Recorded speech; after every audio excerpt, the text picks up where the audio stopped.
iPhone 6s Plus versus iPhone 7 Plus versus iPhone 8 Plus iOS 11.2.5 speed test. Let's go.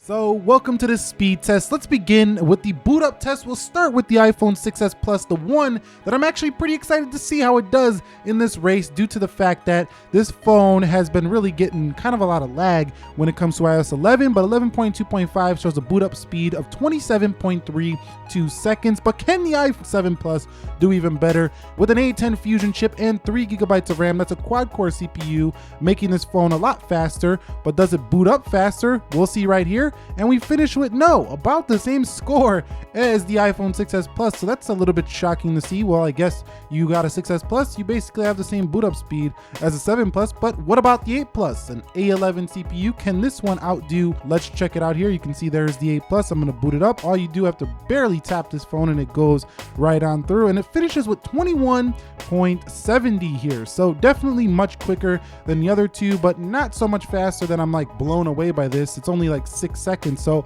all phones performed well here when it comes to the boot up test, quickly confirming that we are on iOS 11.2.5. Here is the 6s Plus. We're gonna go to the about section. You could see 15D60 on this device, kicking it over to the iPhone 7 Plus confirmation. You can see this is 11.2.5, 15D60, and finally, let's confirm this here for the iPhone 8 Plus, 11.2.5, 15D60. So we're gonna go ahead and run a speed test here between all these devices and time them as we did with the boot up test. Begin with the 6s Plus. I will speed it up right here. As you can see, I'm going really quickly through this because we don't want to sit here all day and watch every single app, do we here?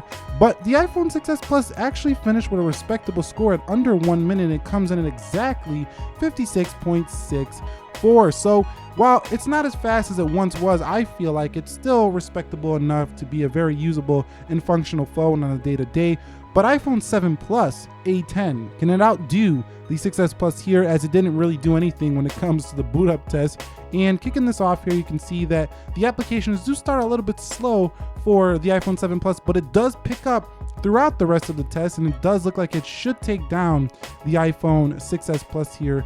The gaming round is where it started to slow down a little bit on all the phones when we came to the MC5, but the iPhone 7 Plus will finish here with a slightly lower score at 50.52, so nothing to write home about. It's nothing like amazingly faster, but 6 seconds is 6 seconds, so 7 Plus is a faster phone here, even on 11.2.5 over the iPhone 6s Plus. Here is the 8 Plus, and what can this bad boy do? This is the A11 CPU, 3 gigs of RAM. It should perform better than the iPhone 6s Plus and the 7 Plus. And you can see I'm speeding through the round here. Again, MC5 slows down all of these phones. It is a game that takes some time to load, but it does look like the 8 Plus is going to take down both of those phones pretty easily, and it does, and it finishes with a final score of 47.28, so about 10 seconds faster than the iPhone 6s Plus and 3 seconds faster, so not so much over the 7 Plus, but respectable nonetheless.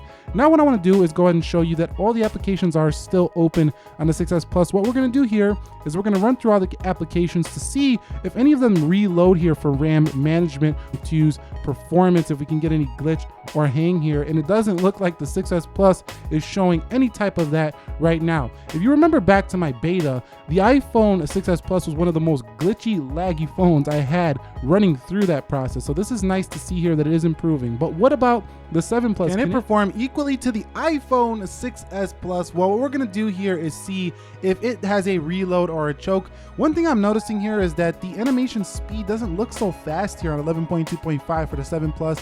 Thumbs up down below if you would like to see faster animations in iOS 12. We will be covering it here on the channel, so you might want to subscribe if you haven't already. And if you have a 7 Plus, have you been experiencing the same delay in animation speed? Let the community know down below in the comment section, but it seems okay here, no reloads. What about the iPhone 8 Plus, the current Plus Beast smartphone, maybe the last we ever see of a Plus device with this home button. I'm pretty sure this is the last one here with that. So the animation speeds right away definitely look better here and quicker on the 8 Plus. Unless I'm just tapping it faster, I do see a little bit better speeds here. And I don't see a reload yet, not even on the game. So blistering performance here for the iPhone 8 Plus. Let's go ahead and run a Geekbench here now and see what we get when it comes to the scores. Typically the 8 Plus is ahead and it is again, but you can see these single core scores on the 6S Plus, 7 Plus, and 8 Plus are pretty close, except for the 6S Plus.